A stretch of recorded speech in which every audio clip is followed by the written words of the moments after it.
Okay. Hello, everyone. It's Evren again. We are on another great show, great talk with Billy. He is with us again from, I think, on January 19. He just talked about Java roadmap.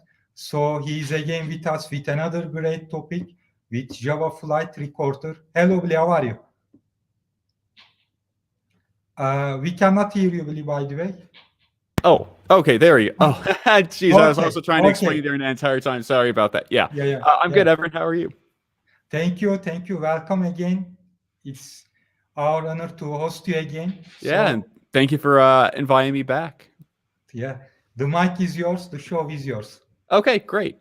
So yeah, thank you again, Everett, and the Turkey Java community for inviting me back once again to present. So yeah, I decided to kind of actually change the name of this presentation. So initially when I talked with Everett about this, it was Safe Flights and Fiery Rex with JDK Flight Recorder. But I'm thinking at some point, maybe after I give this or around when I give this presentation, there might be an accident or something, and then it'll quickly look in poor taste. Also, I feel like taking off the JDK Flight Recorder better covers what I'm going to really try to cover in this presentation, which is just an introduction to JDK Flight Recorder, because I'm guessing many people are coming to both this presentation for this one or in general are probably going to be more looking to kind of get into using JDK Flight Recorder and aren't already advanced users. That said, we will get into some more interesting or advanced topics as well. So even if you are a more advanced user or at least a little bit familiar with JDK Flight Recorder, there will still definitely be some content here, hopefully for you as well.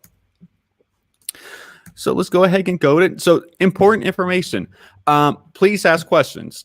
English or in Turkish. Evren will pop in if a question is asked in Turkish. But definitely ask questions during the presentation. Luckily, one of the nice things about being in a Java users group meeting is we don't really have any sort of hard stops, so we can kind of expand it as needed. But in the end, here to help you learn about JDK Flight Recorder. So definitely ask questions, and I'll try to answer them to the best of my knowledge. Definitely reach out to me as well. My name is Billy Carando, or you can find me on Twitter at Billy Carando. And also you can email me at billy.carando@oracle.com. And I guess I did forget to say at the start of it, but yeah, my name is Billy Carando, as ever mentioned. I'm a Java developer advocate with Oracle as well. And if you also leave with this presentation with an intense desire to know more, we have a lot of great options. So we have dev.java. So that's a website, the team I'm at, Oracle, the Java DevRel team. We put together, we have tutorials and a bunch of other content there. Also communities for how to connect with communities like the Turkey Java community, conferences, and other local jugs in your area. So definitely check that out. We also have Insight Java. So that can provide information from the developers of the Open JDK. So, you can find really some advanced information about like JDK Flight Recorder or garbage collectors or a bunch of other different content as well. So definitely check that out. And we have our YouTube channel where we post a lot of content too as well. So definitely check those all out. Great ways to kind of continue learning about Java beyond, just coming to these presentations. And I'm sorry if this little graphic's a little bit wrong. I've been recently kind of changing over to using Reveal.js for my presentations, and I just need to kind of work out some graphical issues. All right, so what's the agenda for this presentation? Oh, I guess also one last thing also with asking questions is I know we're streaming it to YouTube. We're using a platform called StreamYard. And I know from my experience, usually it's maybe about a 30-second or so delay. So if you do ask a question and it's taken me a moment to kind of get to it, or you have something that kind of comes up you want to ask me a question about, maybe a few seconds before I actually see the question. So just at least keep that in mind, maybe when asking a question that I'm not necessarily ignoring it. It just takes me a few seconds before the streams sync up. But yes, once again, please ask questions. But to get back to that, the agenda, first we're just going to kind of give like a very high level overview of what JDK Flight Recorder is. And from there, we're going to get into a live demo. And during that demo, we're going to be looking at configuring and using JDK Flight Recorder, how to analyze some of the results, and then also some more other advanced topics, I guess you could say, like creating your own custom events for JDK Flight Recorder and also JFR event streams. So what is JDK Flight Recorder, or really for short JFR, which I'll probably be generally using from here on out just because JDK Flight Recorder is a lot to say every time. So what is JFR? JFR, it was all the way back added in JDK 7, but even goes farther back to the JRocket days. But initially then it was called the Java Flight Recorder, but initially it was kind of developed that, customers for either JRocket or just OpenJDK, they would be working with it, and then they would experience maybe some sort of issue. And then when trying to report that back, it may be kind of hard for them to actually describe what was actually happening. Or let me get rid of that. Describe what was happening, or there would just be incomplete information. So JDK Flight Recorder was developed as a tool, kind of like with actual flight recorders, to actually record all the information, all the data being output by a plane. Well, we have the same thing here with JDK Flight or JFR, where it would take in record all the different information that's happening within your application or within a JVM, to give a really complete and detailed look as to what is actually going on. So this is both a way for customers to kind of report issues back to us, and it's actually even a tool that the JVM engineers for OpenJDK also actually use it. So it's actually one of those cases where of quote unquote dog fooding, where the developers of a tool actually use a tool itself as well. So initially, it's like JDK, it was called Java Flight Recorder. Then in JDK 11, it was open sourced. So now you can actually use it in production without having a commercial license for the JDK. And then we also renamed it to the JDK Flight Recorder. But all this stuff is actually built into the runtime, that every image of the JDK you pull down will have the JFR contained within it. So it's just something you can actually use right now. It's not an additional tool you have to bring down and integrate into your application. It's just there. It's there. It's built in right out of the box. So what is JFR? So it is an event-based diagnostic and profiling tool. So what it does is just these quote unquote events that kind of happen within the application or within the JVM that's how it's recorded.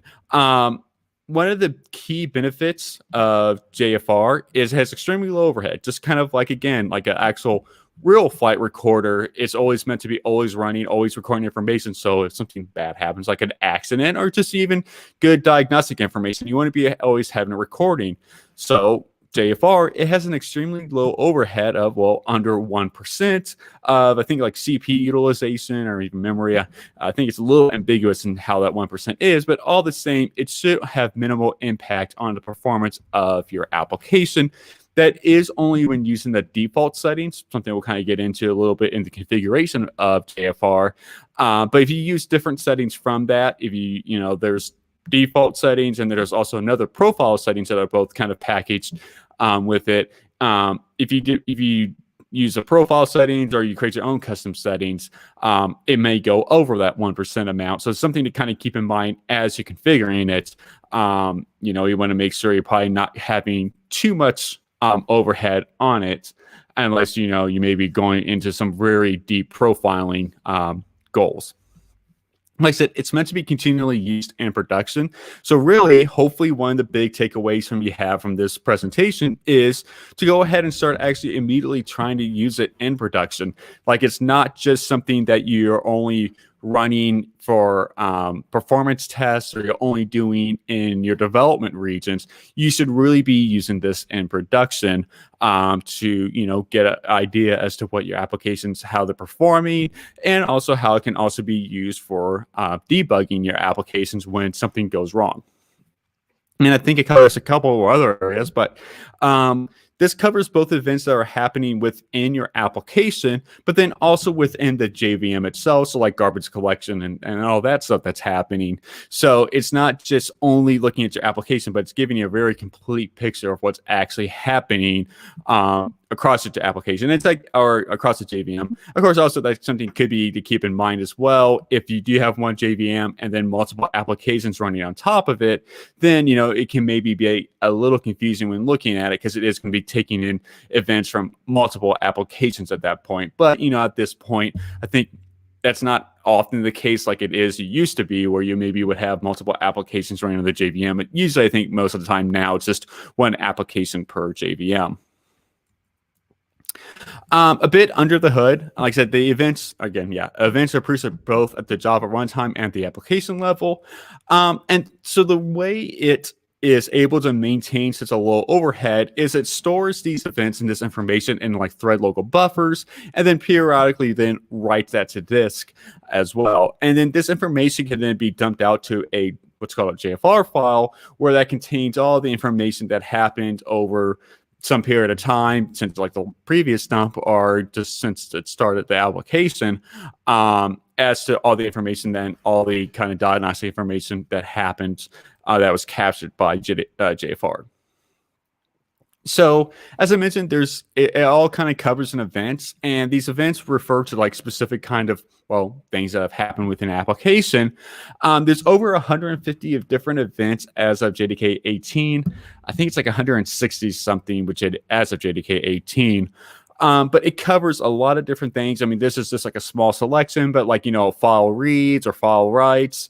If you're starting a thread, if a thread's being dumped, when GC pauses are happening, when garbage collections are happening, when you're reading from a socket, writing to the socket. It's covering a lot of different behaviors, again, out of the box as well. So it can give you very detailed information as to what's actually happening within both the application and in the JVM. Like I said, even with the default settings, we'll see here in just a few moments that a lot of the very detailed information is being captured. In some ways, at least it can almost feel like information overload at times as well. That said, let's go ahead and actually get into a demo of JFR. So for that, just kind of like the demo application I am using is just the simple Spring Boot Pet Clinic application, which is a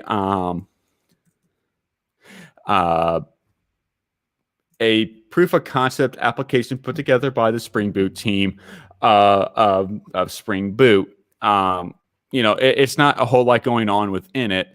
But one thing I also then do have within it is I created a couple of custom controllers for one point, so where we can kind of see how, if maybe you have like a resource leak happening within your application, like either threads or memory, how you could actually maybe see that kind of come up within your application. And then also a little bit later, when we want to maybe do something with custom events as well. Let me go ahead and quickly build this application again.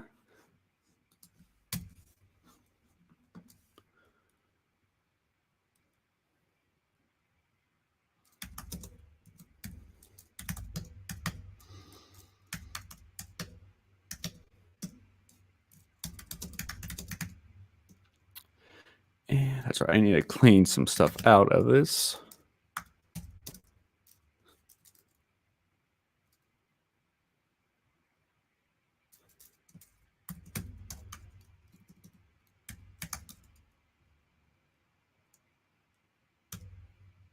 Okay, yeah, didn't have too much going on here though. All right, maybe clean package.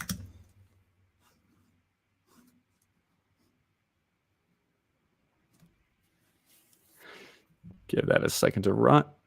Uh-oh. Oh.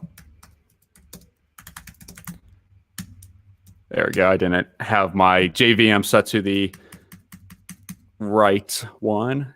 And let me go ahead and also increase the size and make that all a little bit easier to read.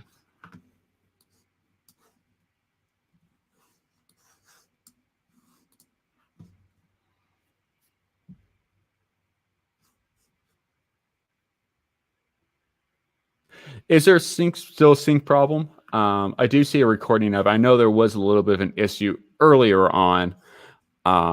Is that still the case, or is there still something going wrong? Someone let me know if there is still an issue. I do know sometimes I do have to kind of like manually refresh it. So if there continues to be an issue, just let me know and I can refresh the screen to make it look correct again. That's it. Let me go ahead and now run it. So to run JDK Flight Recorder, there's several different ways. We'll kind of go through them all, but let's see. There is the command start flight recording. And let me make sure that is correct. So, that's right. There is a command start flight recording, and here we go. I have my little cheat sheet here just to make sure I'm not accidentally like fat fingering or just messing something up slightly. But yeah, you can do start flight recording. And then there's a bunch of different command or different configurations you can pass. So here I'm just like you give like a name for the recording file. And it can be whatever you want. If you don't provide one, it's like some randomly generated thing just based on the name of the JVM that started up and I think the date, and it's not very descriptive. So definitely would recommend providing your own custom name here. And then dump on exit to true. That's basically saying once we finished running the application, or once I shut down the JVM, then it will go ahead and dump all that information to this recording.jfr file. And then from there, you would just kind of start your application, or as you normally would, or provide any other JVM arguments as you normally would to start it up.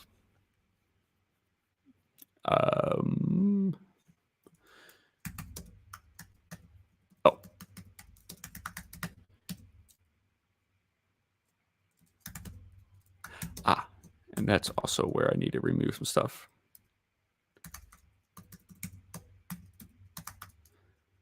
Just from my previous time running this. All right, and now I'll run this again.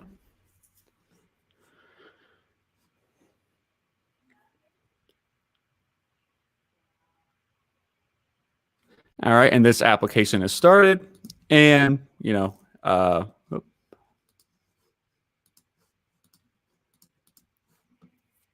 and again, here's the application. It's a very simple application. Nothing particular interesting is happening into it. I'll just do a few things just to create some stuff to have been recorded. Just creating like a new information thing in here. So yeah, something I was born on today, and we'll add a visit. Like vaccinations for our new pet. Once again, just checking some events off from there. All right, that should be enough. Not trying to do anything too much with this at this point. So then we will see once it's shut down. Like I said, it created this recording, the recording.jfr. And to analyze it, there's several different ways of analyzing this result. One of the initially easier ways, or one of the better ways to kind of give an overall view of your application, is with JDK Mission Control. Yeah, there's a little bit of that sync issue. Sorry about that. I don't know. For some reason, my computer does have a StreamYard. I really need to kind of figure out what's going on there. So yeah, in JDK Mission Control, if you use Eclipse like I do, it all looks pretty familiar since it was built using Eclipse. But we can go in and just open our recording JFR file that, again, just created. And I said, this is a good way of getting a overall view of your application. Also, thanks again for everyone saying hi. Hey, engine, or actually, I'm not going to go through and maybe mispronounce a bunch of names, but yes, thank you everyone for coming, and hopefully you're enjoying this presentation so far. But yeah, you also see here, as I mentioned, it gives you information on both the the Java application, and then also like the JVM internals. But like in Java application, we can see like all the different threads that are running in our application, and we'll see maybe in a little bit later on how this could be also helpful for maybe potentially finding thread leaks. We can also see memory utilization. So again, this could be a good area to potentially find memory leaks. You'll see here at the very top of this, like the biggest thing that's taking up the most information or most heap space is byte arrays, and that's just the underlying storage mechanism for strings, and strings are usually going to be the largest amount of heap space on most Java applications. But again, we can see file socket IO. Of course, not too much is happening here, but from what we're doing, the number of exceptions that are occurring as well does seem a bunch of exceptions did occur, but I think that's just also some of how with the startup for Spring. And then we can see things like JVM internals, like how often garbage collections are happening within our application, and then as well as things like how our GC is configured. So yeah, this is all, of course, very useful information. One quick thing I want to try to also do, just to also show some different comparisons as well, is a new garbage collector that was recently added to Java is the Z garbage collector, which is added in JDK 15. But yeah, we see here with the G1 garbage collector, kind of like what it looks like, the amount of heap it's taking up and all that stuff. Here, if we were to use ZGC, which has some different goals, like the point of our ZGC, its two major advantages: it's highly scalable, so it can handle very small heaps and also very large heaps, up to 16 terabytes. And it's also trying to have as short of pause times as possible. And we can just kind of see how some of that behavior shows up, or the difference in behavior shows up in the recording. And again, we'll just add another bet. Cat. I do have a couple of cats back here, Lulu and Vicky, so you can say hi to them. They are currently resting. Yes, so Emin is asking can we use JDK Flight Recorder on Kubernetes deployments? And yes, you absolutely can. And I'll get to that in just a moment. Yes, that is obviously a very important question. And July, I think 14th. I think that's when she was born. And we'll just add a visit. Just a checkup. Cool. So yeah, just a few different things to kind of, again, add events, add some behavior to this application, though really probably the biggest and most important one was just starting it up. I should have named it a different recording. Oh, well, too late now.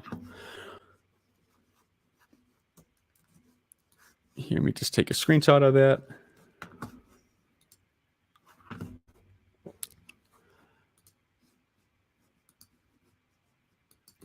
Yeah, a mistake I made is when I started this up, I forgot to give it a different recording. Besides, I was going to name it ZGC recording just so we can compare, but I forgot to do that. But I did take a screenshot. So we can kind of see here, like with ZGC, like it really hasn't done many garbage collections yet, whereas like G1 is much more active. Also, we can see here, like the longest pauses for using like Z is 90 microseconds, and the total sum of it is like 144 microseconds.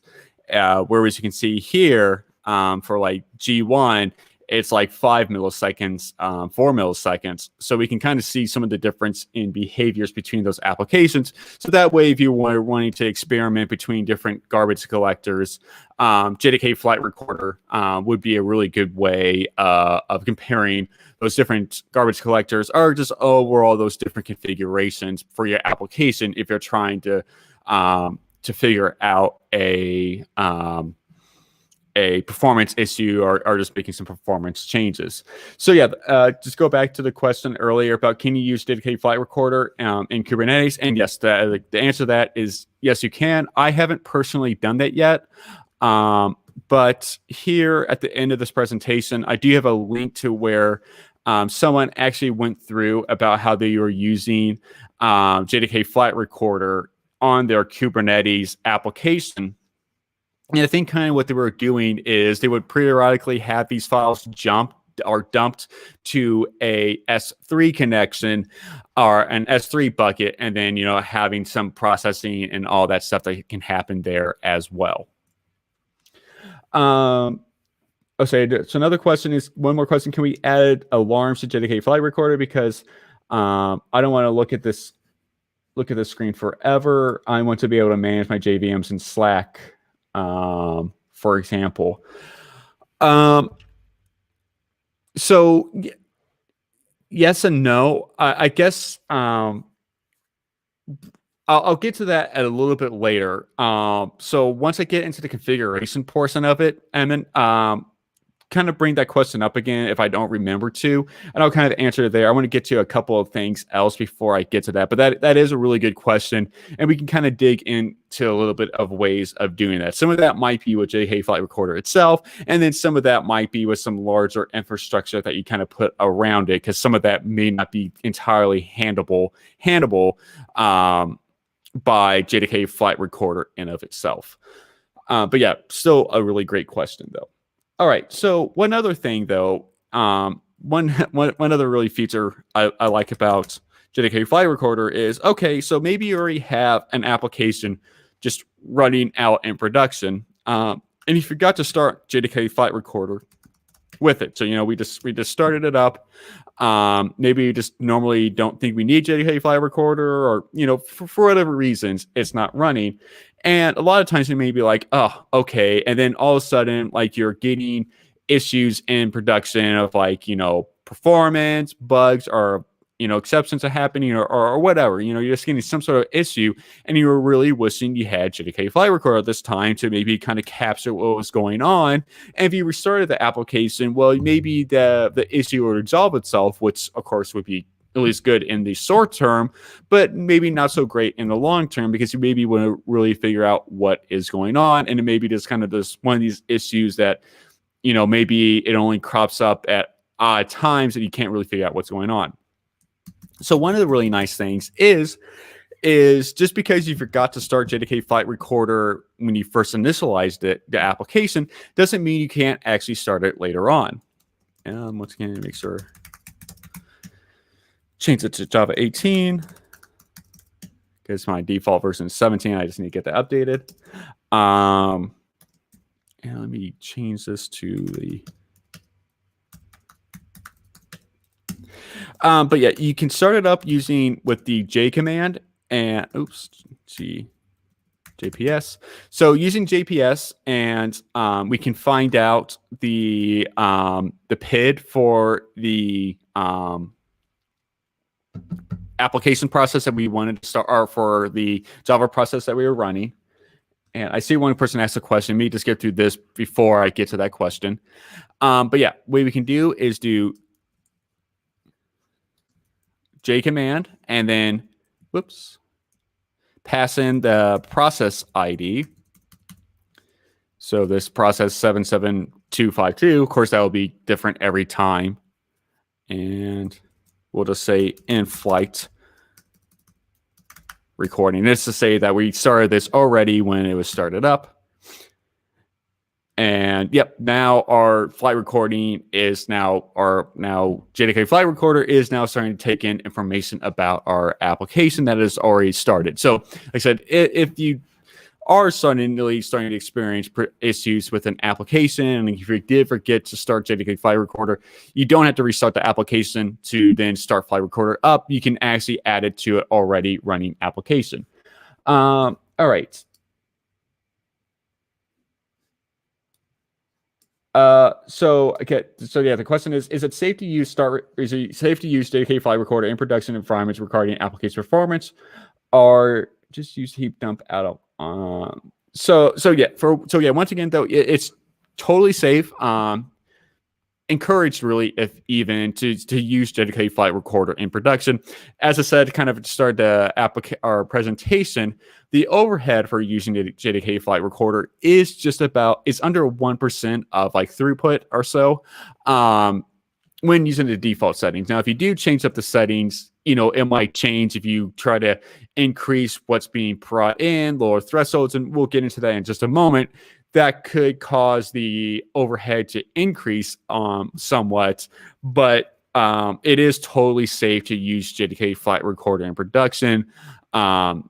From like a lot of it kind of handles like asynchronously with like thread local catches that like there's very little risk to running JDK Flight Recorder in production from both this kind of like an application kind of performance standpoint or from an application stability standpoint, and then also from a performance standpoint. Or can you use just a heap dump on out of memory? I mean, I guess you could do a heap dump as well. But there's could be other reasons besides running out of memory that you would want to be using something like JDK Flight Recorder, because you maybe want to again kind of get an overall idea of the performance of your application and other behaviors that might be happening. And of course, also JDK Flight Recorder is not just about performance; it can also be used as a good way for tracking down bugs as well within your application, which we'll maybe just see here in just a few moments. So I started this application, or started a flight recording here just a moment ago with and again, let me just go in here and do a few things. And so far for all these, the two examples I showed earlier, I had it, and even for this, I had to like dump on exit to true, which would mean that once you exit your JVM, it would dump all that information to a JFR file, which is always great just to make sure you can capture everything at the end of the JVM being shut down. But also you wanted to sometimes get information out of an application as well. So let me just go ahead and then once again, there we go. Edit a pet. We'll just say it was born. This hamster was born way back in 1975, so this is an incredibly old hamster. And it added a visit to the Guinness Book of World Records because it's a really old hamster. And okay, so we have that added, are done, and so we can see here also we can use JCMD to also perform a dump on our files so that we can just actually pull information out without actually stopping the application. So we have that dumped out to the name of the file that we created, for the recording we created, and we can go ahead and open it. And again, we'll see information. So like we didn't get the startup to the application. So we'll be obviously missing all that information, but we can see all the stuff that's been happening within the application since then. So let's see, is it JFR? So I did put in here, let me make sure. Yeah, I put in a couple of endpoints just to simulate. Yep. Some stuff going wrong. So like here, this is just creating a bunch of, creating a memory leak by creating a bunch of integer objects that this will never go out of scope. And then I will also leak some threads as well. I'll only do this one time because I will quickly run out of threads, and then my laptop will run very slow. And it's already running a little bit on the slow side.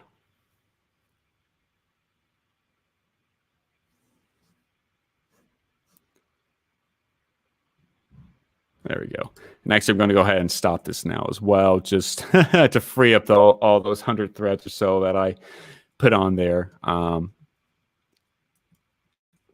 Yeah, one time when I was testing this out, I almost crashed my laptop because I used up all the available threads. So let me just give this a moment to stop, and then we can kind of analyze what this some of these resource leaks look like. It just takes a moment sometimes.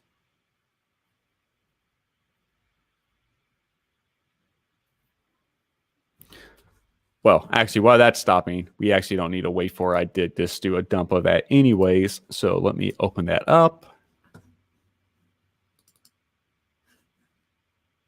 Yeah, unfortunately, I am still on a Intel and not an M1 MacBook. I keep trying to, see if I can find a way to get one. Unfortunately, we are at Oracle here. We're still provisioning the Intel MacBooks. I do know the second we start provisioning M1 MacBooks, this laptop is going to have an accident. But don't tell anyone. All right. So here we can kind of see, so we can see from like a normal recording from this application how, for example, integers are way down here at the bottom, with 0.0166% of total allocation. So just basically kind of irrelevant to the heap size of our application. Now here with this recording, now integers are taking up 3.32% of it. That would be kind of unusually large, for integers and for a lot of objects. So this can be an example of, from kind of looking at this and maybe getting an idea of what your application is supposed to look like, maybe storing a bunch of recordings over time to compare them over time, how you could maybe potentially find things like a memory leak. And then even within this, so we can kind of see then also, this shows like a stack trace of where a lot of these objects are coming from. So this can also provide you information on where these objects are being created, so you can actually then track down potentially that memory leak of it. Another then is also like threads here. That thread, I'm giving it that name. Like it doesn't know offhand that this is a dead thread. So here, that's how it's getting that name. But this can also show you like, like I have a bunch of these threads and, this is more than we used to be expecting perhaps and if I was to run this for a lot longer, we would be able to see that these threads aren't actually being removed over time or anything like that. Unfortunately, there seems to be an issue with JDK or JDK mission control where it's not showing the stack trace, but this information is actually being captured. And you can actually also view a lot of this information from the command line. If I get my cheat sheet up here once again. So there's both the JFR tool that's actually built into the JVM that is actually doing the recording, but then there's also the JFR command line tool as well for kind of working with JFR for getting viewing information within a recording, within a JFR recording as well. So here, and I'll need to update that. If I was to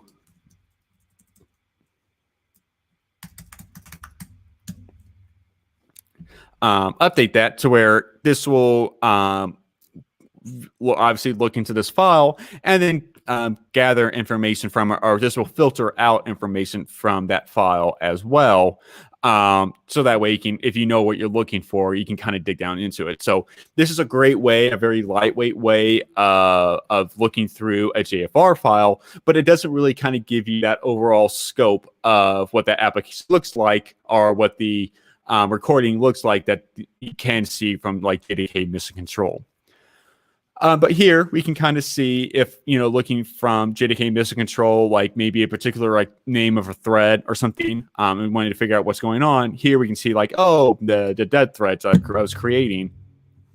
It can give you a stack trace as to where those threads were created. And again, that could be a way of potentially tracking down a like a thread leak or something like that. Like, a good example could be maybe you're not closing connections to some sort of resource, like you're not closing your JDBC connections, or you're not closing your PHY-IO exception or connections or something like that.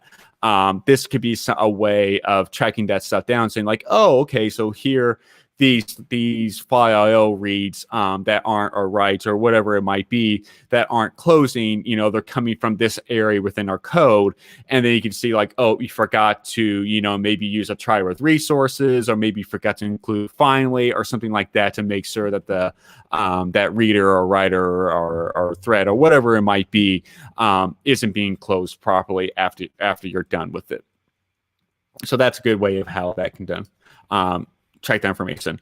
One other thing kind of mentioned is also, like I said, it also provides like environmental information. So you can also, check to see what environment variables, what, version you're using, and all that kind of system properties and stuff like that. Again, to kind of give you that complete picture of also what your application is like and whatever, region or environment it is in. One other thing I wanted to cover that's actually new, that I actually just learned about just this morning. So I talk about how there are different settings you can do. So by default, there is a default settings that's provided by JDK Flight Recorder. And then there's also profile settings, which, as the name would suggest, it kind of gives you more detailed information. Now, by turning on profile settings, that will increase the overhead of it. But you can also create your own custom configuration settings. And to do that, I believe it's JFR configure. There we go. So added in JDK 17, it's this new way to create your own configuration settings. And now it's an interactive configuration wizard that can kind of step you through that process. And let me increase that size of it. But here you can say like, okay, for the garbage collector, how much information do we want to collect for it? Let's just say detailed. And then also with this, like, it can kind of give you some warnings or some tips on what would it mean to kind of like set some of these values higher. Again, allocation profiling, let's set that to high. Compiler, and this refers to the JIT compiler. So if you're not familiar, as you're running your application, the JIT compiler, it will kind of look to see what your application is doing. And if there's certain behaviors that are happening a whole lot within your application, the JIT compiler will actually compile the code to be more efficient. And so this can show you maybe more detailed information of what is happening when that actually occurs. Method profiling, that we'll just keep that a normal. How to do thread depths happen. We'll say once a minute. All exceptions. Really none of this matters too much as well. So we can, and also if you prefer the defaults, you can just, as it said, hit enter as well. So yeah, now we have this new record our configuration file, and if we were to open this up,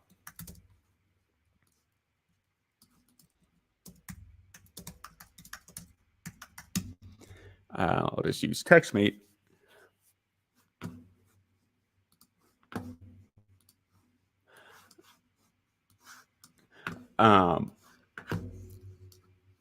And so we can see it's just a normal XML file fundamentally. So, by understanding XML, you can, configure this information yourself, but that configuration wizard can just really obviously help you build out your own configuration file as well, without maybe just having to copy and paste a bunch of stuff also. All right. So as I mentioned, there are 150 different events already contained within JDK Flight Recorder. Oh, actually, let's see. Oh, so actually, to get back to the question that Emin, you were asking earlier about setting different warnings and stuff like that with JDK Flight Recorder. Like I said, there would be two parts to it. There could be one part within JDK Flight Recorder here where we can set the different kind of settings for certain things. So like there's like the threshold set. There's like a bunch of different like threshold settings to where you can see like if if like how long it takes to perform an operation. If something is taking, only a few milliseconds to complete, maybe you don't care about that. But if it's taking 10 milliseconds to complete, then that would be something you would want to know. And so kind of how this stuff can kind of work is maybe through some of these different thresholds and some of these different other settings within your file, you can make it to where there's certain key characteristics you're kind of maybe wanting to focus in on to set the thresholds at such a point to where only when something's really maybe bad happening are you going to get informed of it. And by setting that, then it's like, okay, if this event is appearing at all by JDK Flight Recorder, if JDK Flight Recorder is capturing it at all, then we would want to know about it. Now, where the broader alerting information would come from then is as information is then pulled out of JDK Flight Recorder, you would need some sort of processing to say like, hey, this event in here, send out an alert. So like JDK Flight Recorder in of itself couldn't necessarily be able to do some sort of broader alerting, but like that's a way you can maybe configure JDK Flight Recorder to do something like that. Or maybe within some sort of your broader system is as maybe information is pulled out of JDK Flight Recorder as some sort of threshold of like, oh, we had this number of this exception that occurred within like the last time period, send out an alert. That's how you would do it. It wouldn't be, again, JDK Flight Recorder itself, but maybe some other broader infrastructure that does that. And actually, to go back to this, I think this this blog article kind of actually talks about like this broader system that they set up to where they get those JFR files out of there, and then they kind of like stitch them together. I mean, like they're doing a bunch of different things, but you can kind of maybe see from that kind of like how you can maybe set up some sort of a system that can kind of read through these JFR files to then maybe set up some sort of alerting system to the what you were kind of asking earlier. So like I said, it would be a little bit of a broader infrastructure thing, not something just from JDK Flight Recorder itself. But also somewhat on that topic, though, is so as I mentioned, JDK Flight Recorder comes with some 150 predefined events, and as we can kind of see in here, we get a lot. We get a lot of information. We get pretty detailed information about what our heap looks like. Again, I'm not really doing any file IO in this example, but like method profile. I mean, we're getting a lot of pretty detailed information that's coming out of the application, but you still might be missing some information. There might be some areas where you just need a bit more detail of what is happening. When I last gave this presentation, someone was kind of asking, like, maybe you want to be able to see the values being passed into a method. Anyways, for those areas, creating a custom event is the way of being able to accomplish that. And to create a custom event, all you need to simply do is create a class and have it extend JDK JFR event. And at a fundamental level, that's all you need to do is to create a custom event.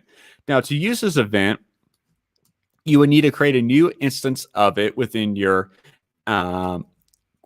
within the code that you want to have this event cover.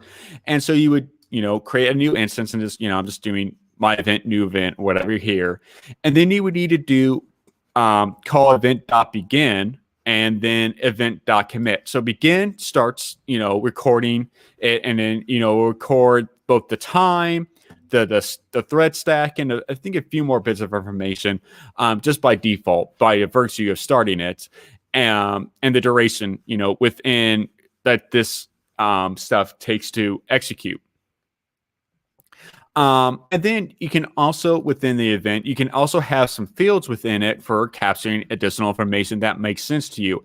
So the fields that are allowed to be captured are class, thread, I think, and then string for reference types, and then all the primitive types as well. So, int, long, boolean, all that can be captured as well. Only the primitives for that, not the class wrappers for those. But if you were to put any other type of class within here, or type of field within here, or something like if I was to put big decimal in here, that would be silently ignored. That just JDK flight recorder would just simply not record the information captured within that field.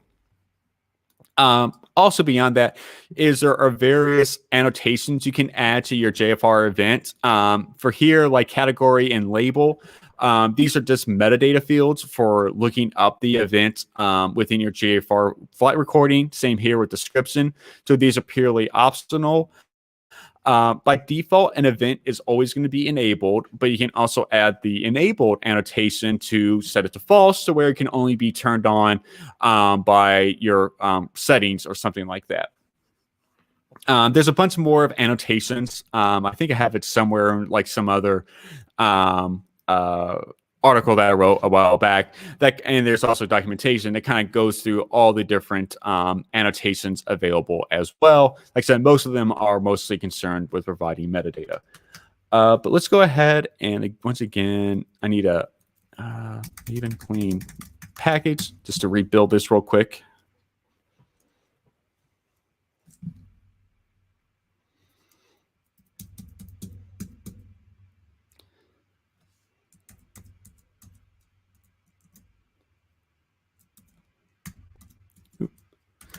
I'll just give this a different name.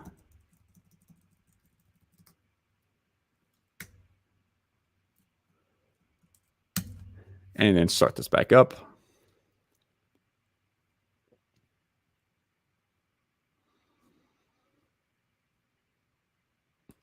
Another thing I forgot to mention earlier is, so when you start flight recording, you'll see here right at the start of the JVM, it will actually say like you'll give the PID for it and just basically how to dump that recording as well. So whenever you're starting a flight recorder, this can tell you how to extract information from it as well, or other ways of using J command to change the behavior of your flight recording.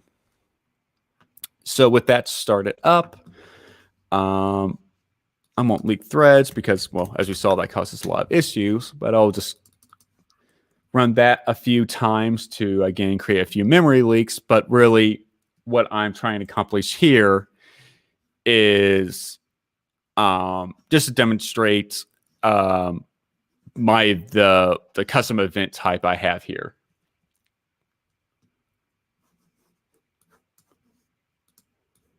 And yeah, I'll perform a dump of this information.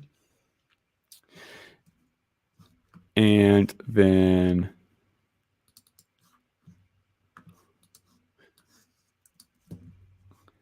we can use this.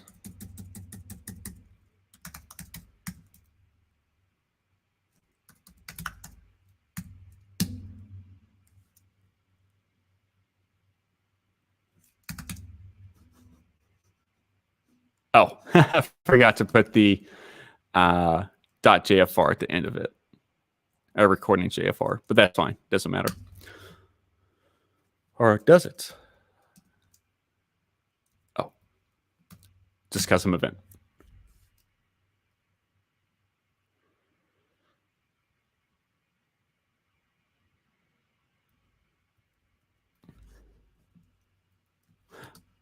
Oh, thought I dumped this. One moment, sorry. The demo gods are giving me issue.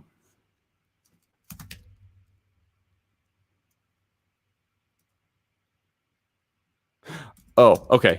I know what. There we go. I was just in the wrong directory. Okay, I'm not sure. That should have brought something up.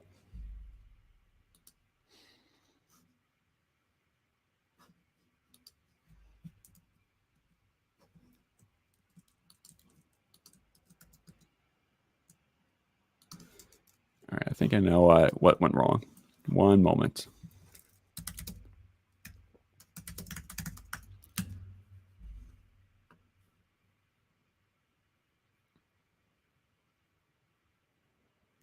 There we go.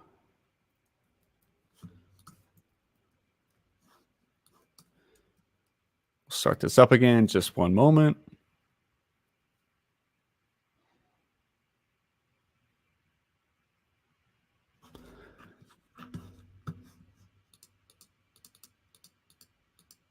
All right. Generate some events.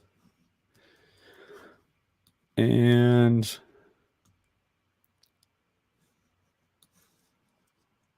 we'll use that to then dump the file.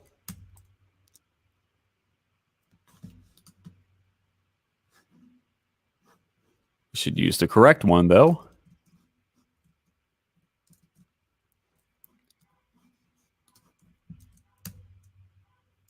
All right.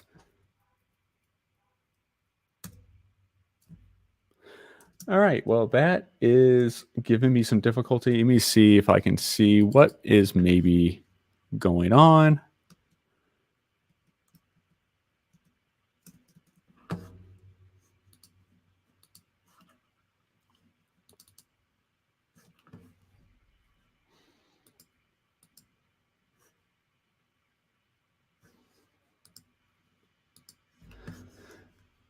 Always the difficulty of doing live code examples are just live demos is sometimes might do something slightly wrong, and it's not always easy to debug it on the fly.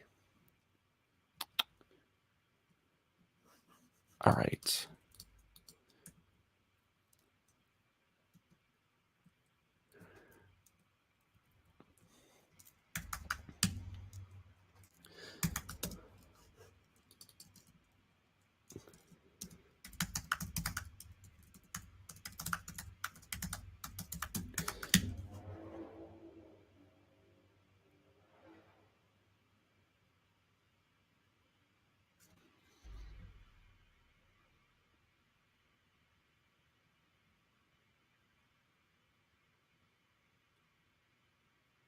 Okay.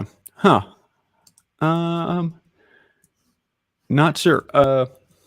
Why?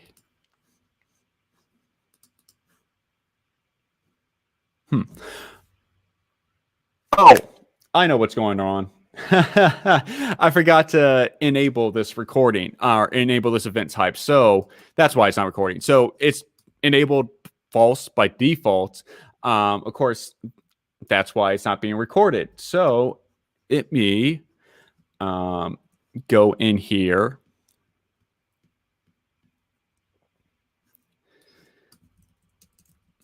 And so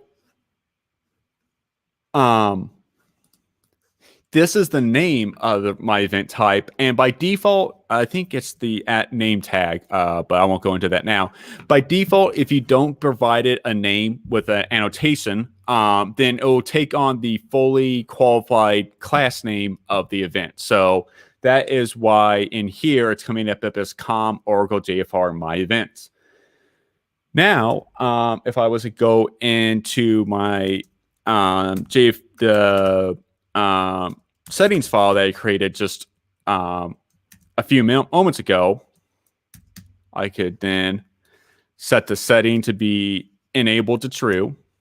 And I don't think I need to do anything else.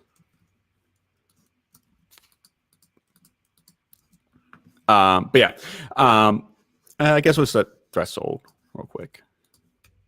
And so what threshold does, if I didn't fully cover it earlier, is, as I mentioned here, we do begin and then commit. And so here, this will calculate also then like how long it took this event to occur between the begin and the commit. And let's just say, you know, this only took like most of the time, this would only take let's say 5 milliseconds. So let's say, yeah, most of the time, if this all occurred within 5 milliseconds, don't capture it because that's not really interesting to me because that's kind of how long I'm expecting it to take. But if it takes over 5 milliseconds, if it took 10 milliseconds to for this code to execute, then that event would then be captured. That is, again, kind of a way of filtering out information that from what could be useful and important versus what it would just be kind of noise if you just captured it. But for this sake, just to make sure I'm capturing it, I am just going to set it to 0. And then let's see. Let's try something I haven't tried before.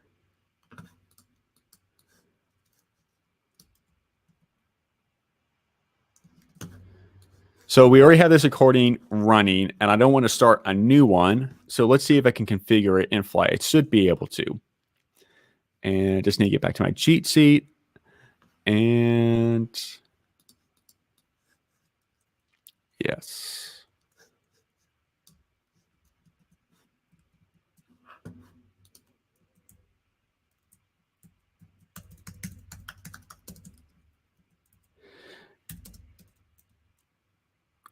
And we'll call this one new recording.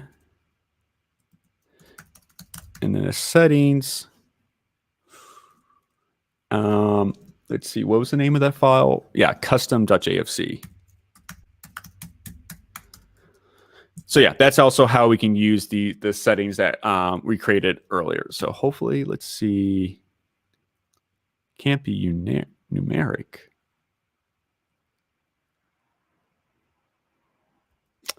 That's interesting. Oh, there we go. So now that should be recording.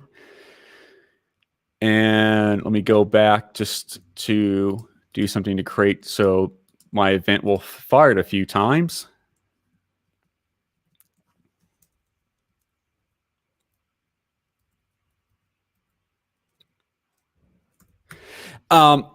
So you'll also notice like there's this name 1 and name 2. Since I started 2 different recordings, there's 2 different ways of how these files are recorded to. So I want to have you jump to name 2 because that's the second recording that will be actually recording the events, the custom event now that I have it enabled. Hopefully, let's see. Let's make sure that actually now works this time. And I think I called that new recording.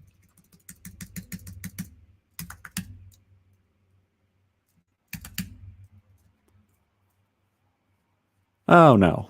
Did I not do that right? I think I didn't.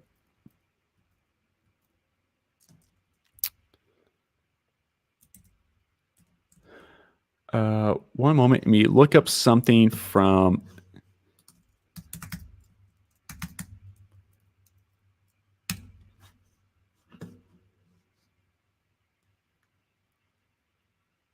Huh.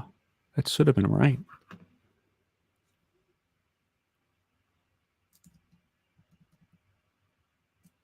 Sorry for doing some of this live debugging.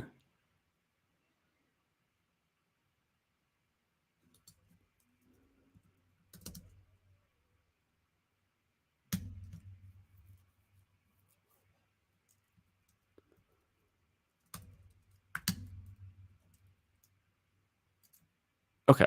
All right.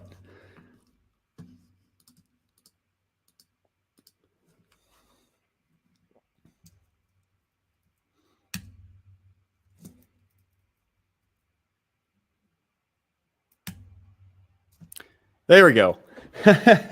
Sorry about that. But, I think it's also unintentionally, I definitely didn't intend to kind of have some of that live stuff. But this can also show a good example, again, of some of the flexibility where initially there were certain things I was having the JFR do that I didn't want to do. In this case, it wasn't capturing an event that I wanted to capture. But we can see how even for an in-flight application, even something that already has JDK flight recorder running, we can see how we can actually still reconfigure it and change the settings for it on the fly without also having to restart the application. So that way, if maybe we needed to do some sort of profiling or do some sort of more intense information gathering on an application to really kind of maybe figure out like what is going on in here. Like we need to, again, in some way increase the amount of information you're capturing.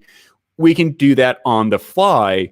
And then maybe once we no longer want to do that, we can then maybe turn it back down to a more sensible level. Or again, there's a lot of other ways you can change it up. But just to say, you can actually change up this configuration as needed. Is it possible to monitor running? I mean, it should be. I mean, fundamentally, it's wherever the JVM is. Now, I'm not sure if you do a JLink image using it, if you don't make sure to include JDK flight recorder, if it would still be there.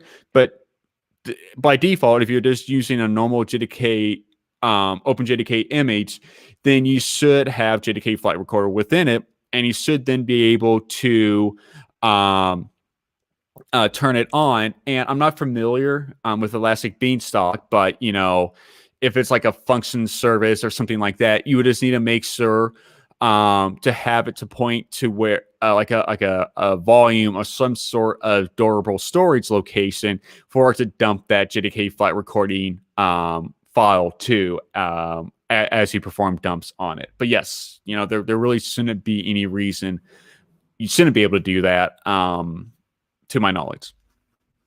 But all the same, like I said, we can see now also just filtering it out just for my specific event, how it does now come up. And let's see. There's two last elements I want to talk about, and I'll kind of go them pretty quickly here because we're kind of getting a little longer on time than I was initially expecting. Is added in. So right now, it's a bit of a manual process to dump information out, or I guess you can even automate it, but it's there's high latency involved. We would have to perform a dump every time you would want to get information out of it, showing the way I show it right now. And I think dumps have some overhead to them, so you wouldn't want to be performing like a dump every second. That would cause significant, or that could have performance impacts on your application. So in JDK 14, there was a new concept called JFR event streams that were added that can allow you to live abstract information from a JDK flight or from an application using JFR. And I'll just simply kind of show just a simple example that one of our engineers on the JDK flight recorder team put together. So yeah,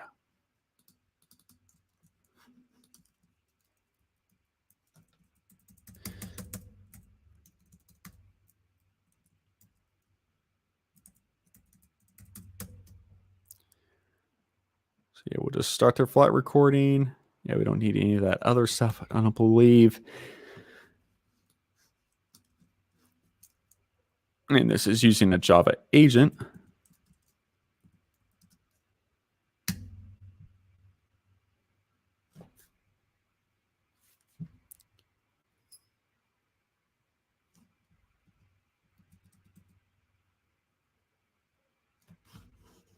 All right. So yeah, this is just a demonstration example. Fortunately, let me see if we can refresh that. There we go. This is a demonstration example. This isn't necessarily kind of like how a way you would use it, but like this is extracting all like live information from our application, like CPU usage, certain like hop methods that are happening with it, heavily utilized methods. So if I was to go back into the application and just do some things with it, whatever. And if I went back in, actually, probably what I want to do to better demonstrate that.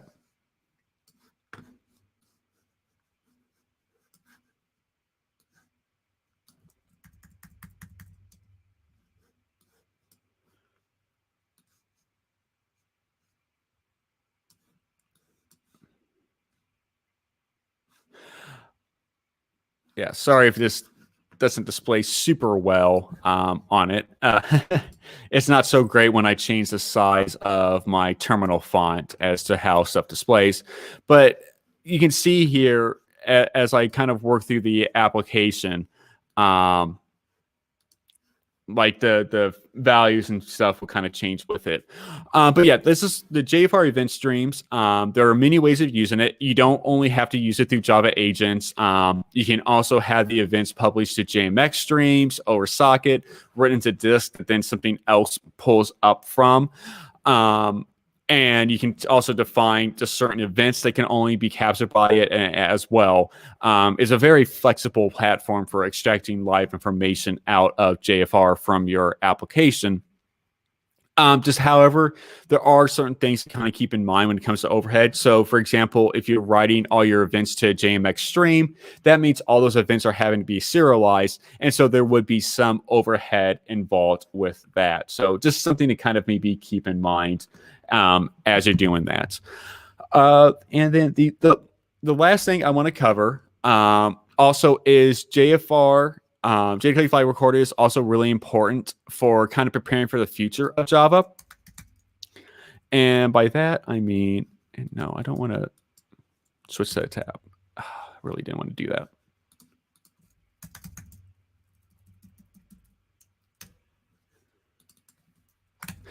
So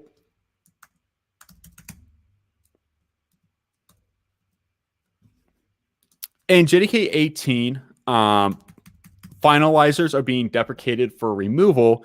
And just really quick, finalizers are a way of cleaning up an object before it's removed.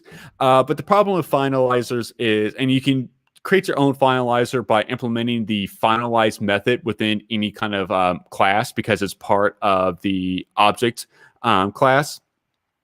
But you can implement finalize to have it to where it can clean up resources like, connections or file sockets or whatever you're doing that the garbage collector will call before that object is removed from the heap. The problem with them, though, is that you don't really actually know when finalizer is going to be called. It can resurrect objects, and there's a whole lot of issues with it. So JDK 18, we have deprecated them for removal. Where this relates to JFR, though, is that it provides an event that can help you track down if you're using any finalizers within your code, whether code that you wrote yourself or underlying dependencies that might be using finalize that could be causing some issues. There's an event type that can help you track that down. Also with Loom, so JDK 19 will see the first preview of virtual threads. There's also, I believe, an event type that can also help you find maybe problematic uses of certain I/O features. Let me see, JDK dot. Yeah. There's, that's actually not the one. Yeah. So if you're using, like, say, pinned threads, that could cause thread blocks or something within virtual threads that could cause a lot of issues. And JDK Flight Recorder has an event type that can show if you're using any of these to help you track that stuff down. So that's also some other ways that as some of these new features that are being added into the JDK long-awaited features, or some things that are finally being removed, JFR can also help you prepare for the future of Java. So kind of with that said, I think we're already a little bit on the oversight, but again, luckily because we're doing as a user group, it doesn't matter quite as much. But I said, yeah, if you have any questions, please let me know. I'll be happy to answer them. So yeah, here's some great links. And then here's a link to this presentation, which will then provide all the links I just showed on that previous slide. But if you have any more questions, definitely reach out to me on Twitter at Billy Carando. You can send me a DM, or you can send me an email at billy.carando@oracle.